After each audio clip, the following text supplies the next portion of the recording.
thought that there are big blocks, rather persistent across North America, that might be, you might say, the real foundations of it, and we shouldn't think just of you know, basement and below that and all that sort of thing. And I want to tell you how these were made. The man by the name of Sanford, I met him late in life several times, was a regional geologist for the Canadian Geologic Survey. And he worked across everything from the Rockies eastward. And then for a while he worked in the maritime provinces offshore. And you can't imagine a more mild, quiet Canadian than Bruce Sanford. But his thinking was really different.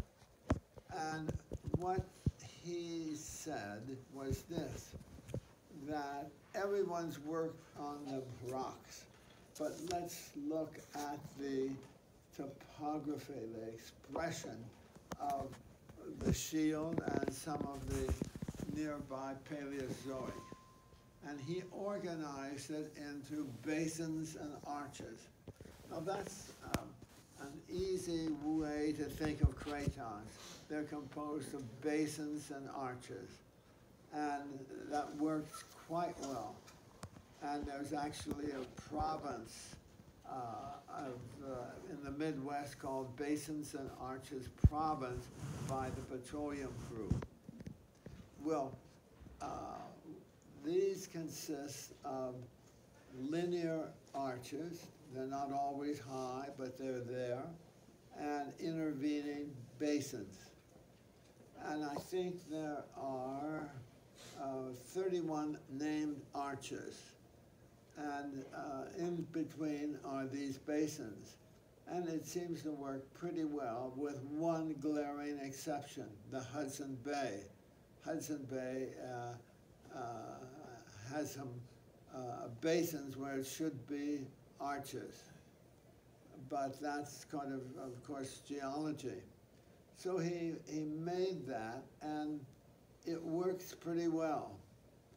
And he had a lot of data at the top, of course, but he projected under the Paleozoic. And I think the next slide will show his data. This is what should have been the first one. Look, there's the exposed craton, there's the Paleozoic section, and then there are the bounding accretionary fragments with some modern things at Baja California and so forth. So that's what he works with. Big idea. Next, please.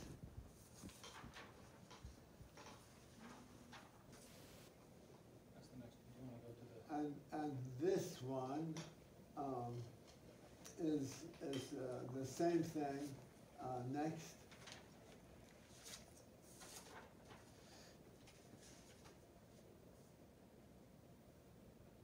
Here's his data set. It's impressive. He and his group made an isopac map of all the Paleozoic, all the Phanerozoic rocks. And it's contoured in meters, and you can see the Precambrian there. So that's his database that helped him do the arches. Next, please.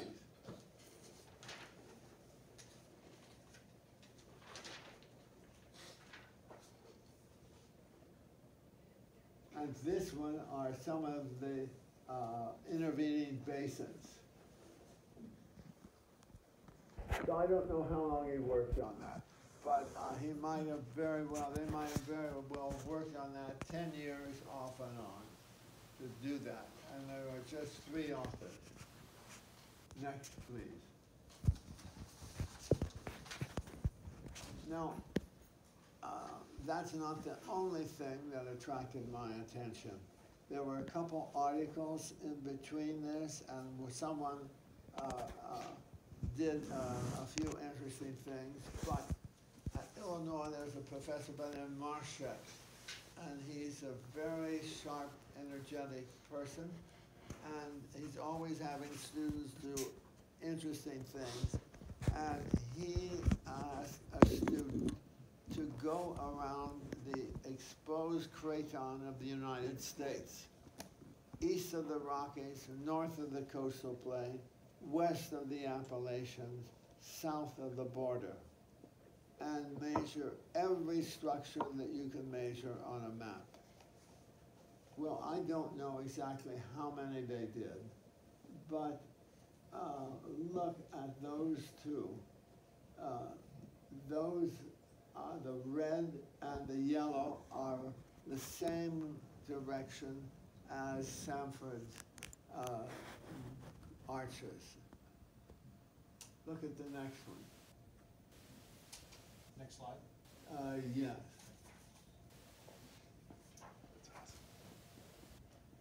Now the top one, I don't know why I did that. Top one doesn't show anything, but the bottom one shows the same northwest and southeast high frequency.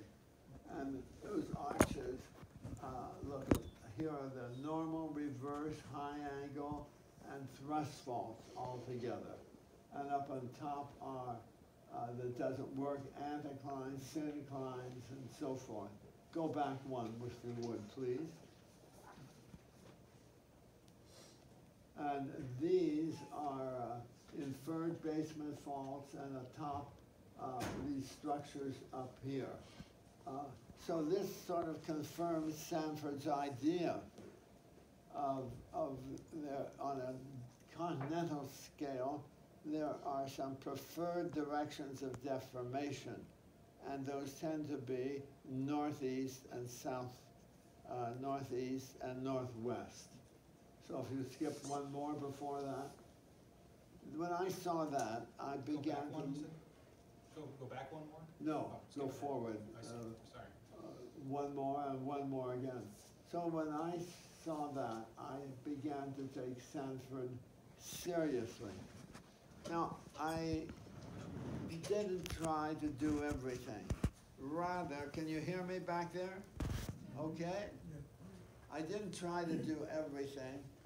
I took a shortcut. You know, professors are likely to do that. Well, maybe we can get by with 20 samples rather than 200. Well, what I did, not that, I picked out some prominent things, really big events in geologic history. And one of them is, where is the Colorado mineral belt? It's right there. Oh, we have a pointer, right. Excuse me. Where did I do with that pointer?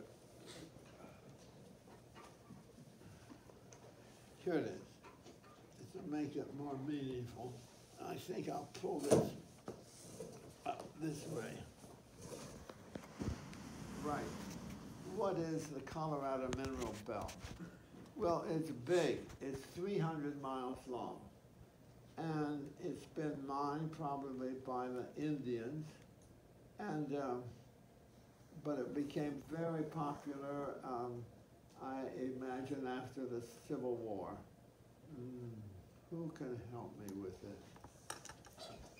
Do that, please. There we go. Right. Well, I didn't know anything about the Colorado mineral belt.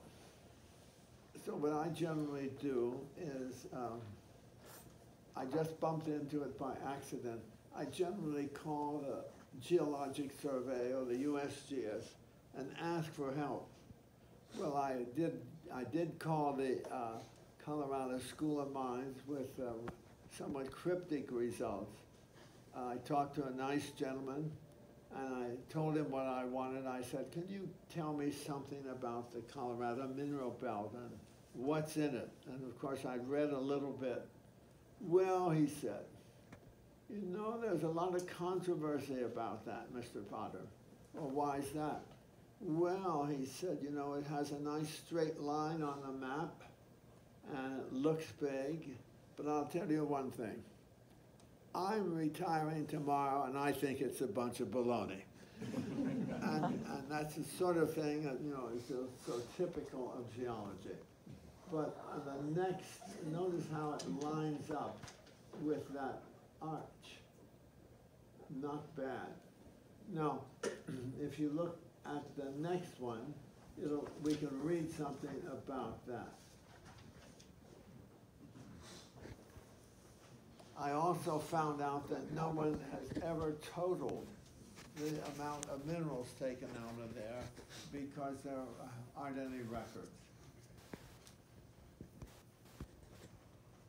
But I would say there's no doubt that this is a world-class mineral deposit.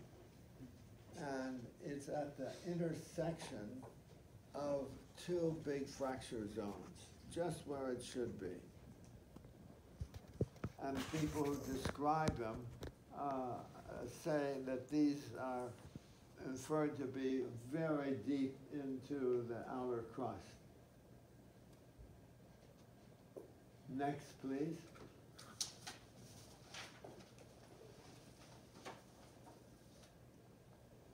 Now here's another interpretation of the Colorado mineral belt. Here's the Colorado arch, the Colorado fracture zone. That's about 700 miles long. And this is a less well-defined one, but we're going to look at the Colorado, at the basalt, the Columbia basalt up here. And then we're going to look at something well over on this side. And here's the Colorado Plateau.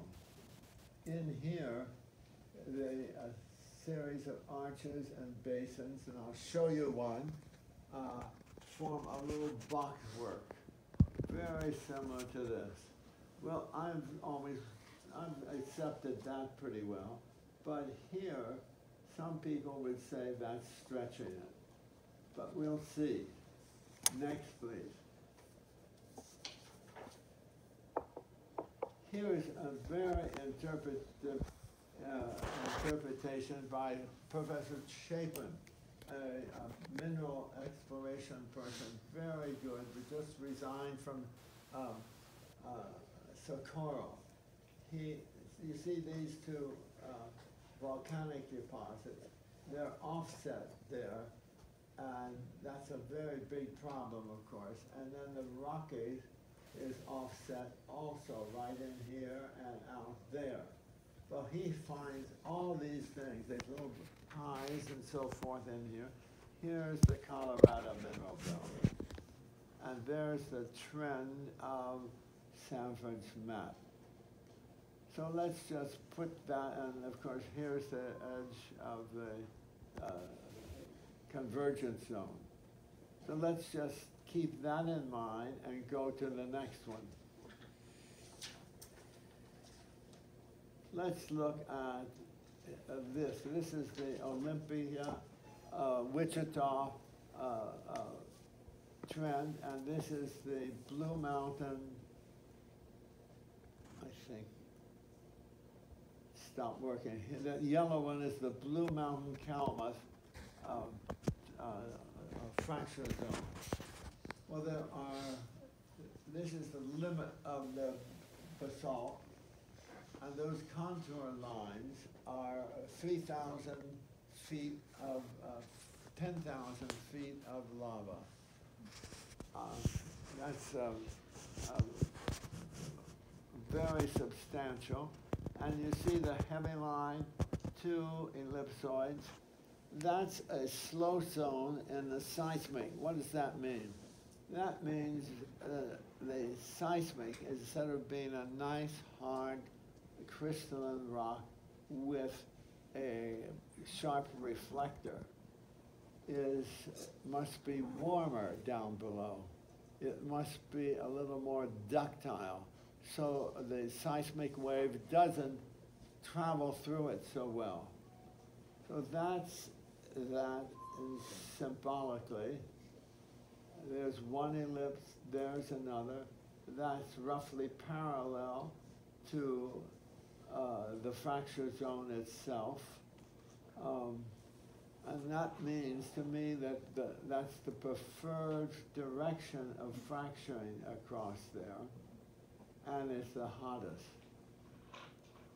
So that means that that seismic wave finds something fairly near the surface that maybe within 10, 20, 30, 40 miles that is fractured just like the trend of the fracture zone.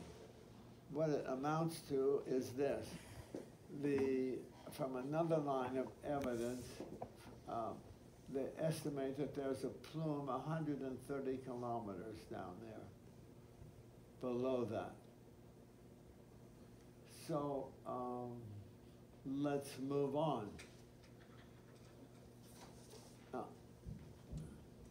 Now here's a diagram showing that fracture zone. Now here's the Pacific. Here's the why don't I see that red dot all the time? Here's the surface, is the fracture, is the lava. There possibly down below is the rupture, and then R I take it to be the remelting. And on the back, on the top, are the coastal volcanics. Well, what you can say about that's really, there are only a few hotspots in the world of this size. So that's a big geologic feature, and it reaches down to the depths. Next, please. I don't know how well, all this shows pretty well. Why? Does anyone have another one of these? What this shows is the gravity anomaly of the basalt. The middle button. Yeah. There. You see this? This is the outline of the basalt. It's this.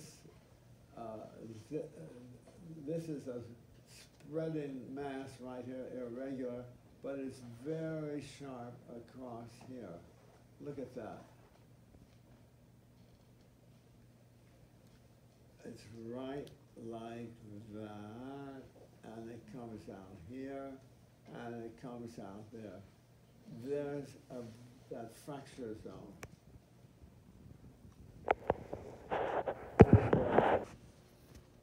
It just images what we saw symbolically. What this is the black. The blacker it is, the heavier the attraction, and the thicker the section is. The heavier the deflection, I should say. Next.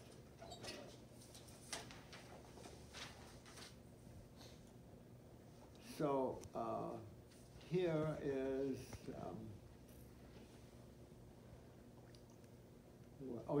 here is an interpretation of the Texas liniment is a very well-known thing, but it's also not precisely located. This curved one is the front of the Rockies, and then here's a liniment that goes up from the Olympus Peninsula eastward. So that has a boxwork somewhat like this thing. Here's a tangent, that may not be a tangent, and then the Rockies continues on up here. So that's kind of an interpretation that's an extension to some degree of Sanford's idea. Next one.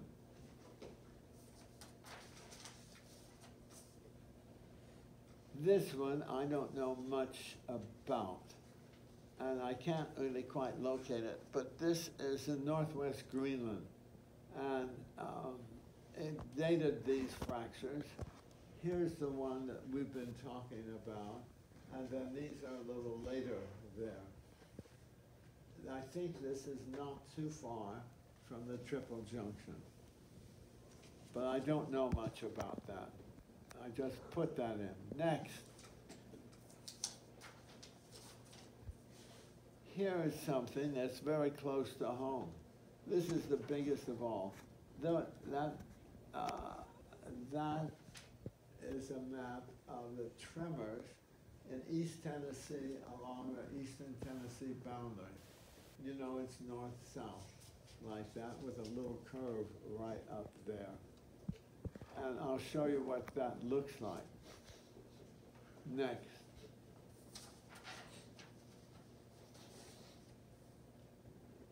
Here is a subduction zone in the ocean. And if you projected this up, that would be somewhat like that. So there's the slab going down and then probably melding right in here. So that's a big feature. What all these three things have is they're big, they extend the depth, they're all aligned, but the Columbia basalt is Miocene. This thing is the age of the Grenville.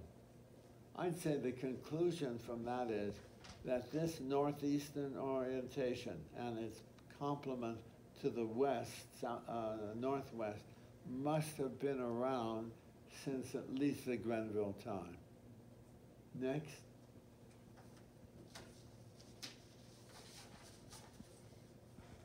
Here's something that is relatively new.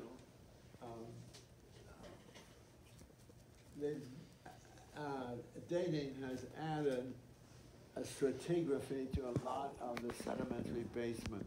All this is middle Proterozoic. And here are the different groups of it. And you can read those yourself. Ever since the beginning of the Proterozoic, there have been continents or microcontinents or events docking from the southwest to the northwest. So these offlap, 1, 2, 3, 4, and the only exception is maybe the coastal plain, which is out of order with the late Precambrian there. So here's another northwest-southwest grain. Next. Well, I put this in. Here is the latest thinking. Here's Laurentia, and here are the other two. That shear zone in there, not quite as steep as the other, but it is there, and possibly that has something to do with the grain of North America. Next.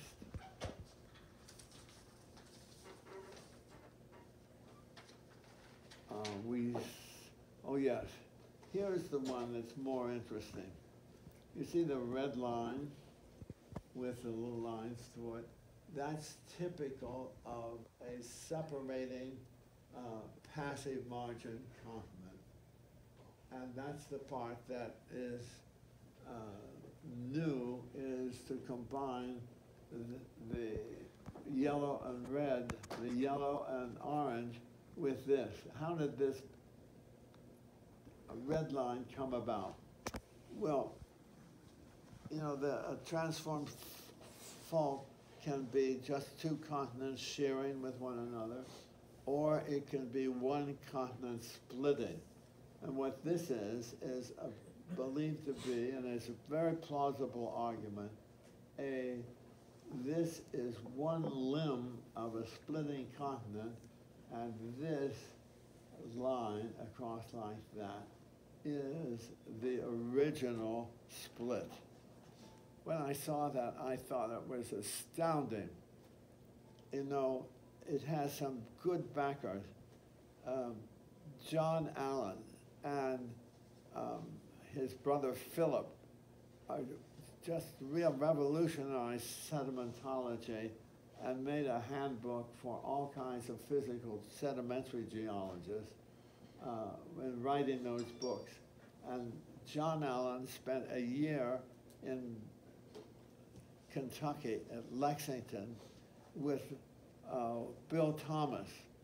Bill Thomas spent his whole life working on southeastern United States, over 500 papers, and they're good ones, arguing for all this evidence that you can see on the East Coast the mirror image of what happened, our East Coast, the mirror image of what happened in Morocco.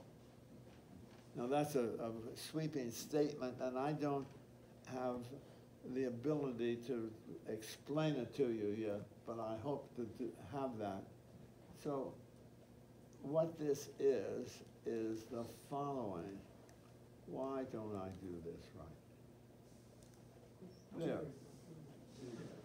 Here are the transforms, and this connector is the high. And this transform slipped along like that. And here are the Awashitas. And Warren Huff worked on this very problem associating Argentina with this piece. Is that right, Warren? Yes. Would you like to say anything about that? No, that's another story for another time, but there is a close proximity between that and what's called the Precordillera terrain in Argentina that and Bill Thomas and I have talked a lot about that. And it's really too small to see too well, and so we've included all those things together.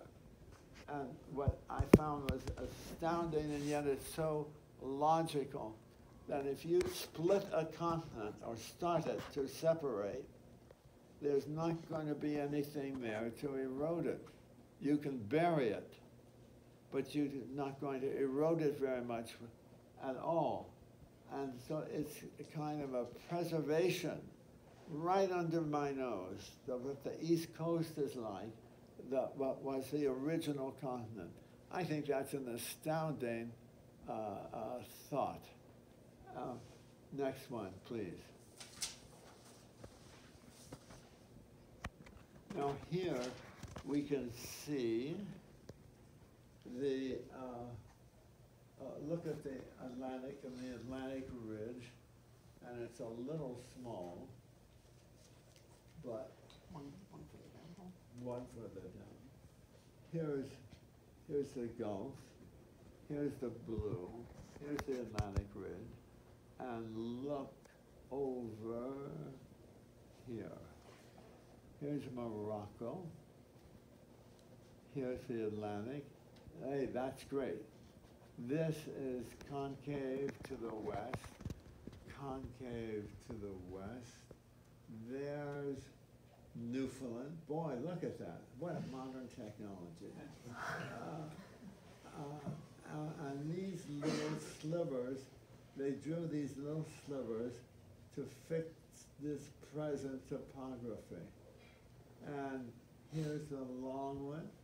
Here's some offsets down to Mexico. Now, we took the present Atlantic coast, and we took our map, and Tim fitted it pretty well together to make it agree. So this is the oldest, coldest. Next, please. Now I'll show you some details of that. Can you hear me? Mm-hmm. Really? Here is, Tim did this map. Here are these little segments. That's better. Here are these transformed faults with a little connector between them. There's the long one. And look at how neatly these extend to that. here's the Texas,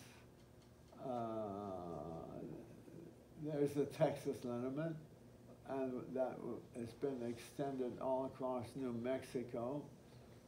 And here are the internal basins that were connected to the Gulf Coast.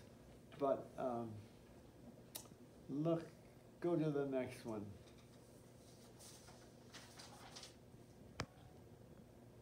Here's the same thing. These are carbonate basins. So what he did, he fitted all these together. And I think this is a rival to what we showed you in Canada and what Sanford did. It may not be right, but it's a beautiful piece of big thinking with a plausible explanation. Next one, please. We're almost finished here. That's the last one I have here. All right, good. Well, would you turn the lights on, please? Well, what I want to tell you is this.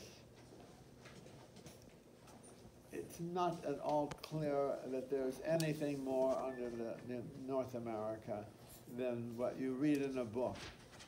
But all those three things, the big hot spot, the Colorado mineral belt, the slab, have a commonality to them that they're all oriented the same way.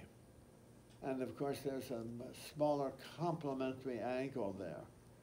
Well, I think there's something intangible there that I found exciting, that shows there's a lot other ways to look at the deep earth than what we read. So let's stop and have chocolate after some questions.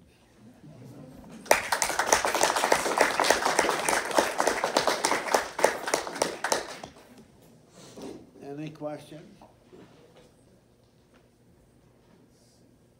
Paul, are you implying that the entirety of the grid of arches is related to rifts and their transforms? I'm not sure it's the transforms, but it's I'm not sure how they proceed, but these transforms can extend a long way inland. And they extend from the ocean into the land also. I didn't show that, but it's very striking. And I have a beautiful picture in Brazil of a canyon straight as an intercept, as a highway with about 1,000 feet relief, just coming right out of the ocean. And that's it's just a fracture, a tiny fracture. I just don't know. But this combination with fractures that run into the land is kind of a disturbing thing. It's something that we've never really worked on a lot. And I personally find it's very hard to understand transform faults. You can map them, but I don't really understand them myself. And I'm going to try and do that. So I would just say that would make a beautiful seminar with maybe a physicist in there or a geophysicist in there and work on those problems. Just bringing the ocean fracture zone under control with the continent or vice versa would be several PhD theses. Any more questions? Oh, My goodness. Just one brief comment. If you look at a modern day USGS earthquake map, Yeah. and look at Oklahoma, Yeah. and because there's a lot of oil drilling and fracking Yeah. going on in Oklahoma, and they're pumping down a lot of the waste fluids Yeah. from the fracking. And what it's doing is it's lubricating those faults. Yeah. those deep faults that have never been active before, but now they're being lubricated. And those things line up very nicely with the pattern you're showing. Question? Professor Brett, comment that first. there's a great deal to this, and there's actually a lot of detail done by Sanford, as you know, in Ontario, which is showing a whole series of parallel smaller fractures. You show the big ones. Yeah. There are a whole grid work of blocks, and it's very interesting that we can relate some of those to features we see. For example, around the sort of Western Ontario and around the Michigan Basin, the little patch reefs you see in the Silurian line up very nicely with the upside of the little tilted blocks that were shown already by Sanford. So just small features, but interesting that they all follow parallel, and it explains a great deal. Well,